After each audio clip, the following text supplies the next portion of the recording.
सदियों से नदियों का इस्तेमाल माल और जन परिवहन के लिए किया जाता रहा है।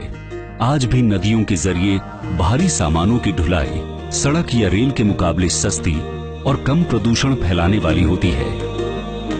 एक सदी पहले तक गंगा नदी भी एक व्यस्त जल मार्ग थी। रेलवेज के विकास के साथ इसका इस्तेमाल तकरीबन खत्म हो गया, लेकिन अब स्थिति बदल रही है। माननीय प्रधानमंत्री के स्वप्न को सागरमाला एवं जलमार्ग विकास द्वारा साकार करने का प्रयास तेजी से जारी है। गंगा नदी पर राष्ट्रीय जलमार्ग 1 का विकास इसी प्रयास का हिस्सा है। हालांकि तीर्थराज प्रयाग से हल्दिया तक लगभग 1620 किलोमीटर के हिस्से को सन 1986 में ही राष्ट्रीय जलमार्ग घोषित किया गया, लेकिन इसके विकास की दिशा में कोई खास प्रगति नहीं हो पाई।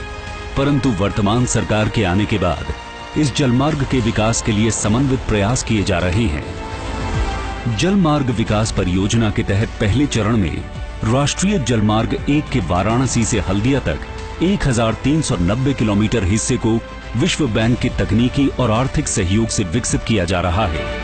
इस परियोजना की लागत 5369 करोड़ रुपए है।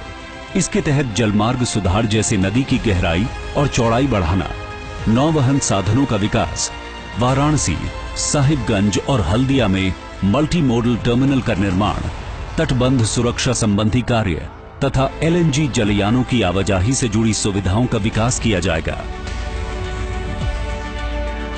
राष्ट्रीय जलमार्ग 1 उत्तर प्रदेश, बिहार, झारखंड और पश्चिम बंगाल को 1720 किलोमीटर लंबे भारत बांग्लादेश के प्रोटोकॉल मार्ग से बांग्लादेश से तो जोड़ेगा ही, साथ ही इन राज्यों को 882 किलोमीटर लंबे राष्ट्रीय जलमार्ग 2 के जरिए उत्तर पूर्वी भारत से भी जोड़ देगा।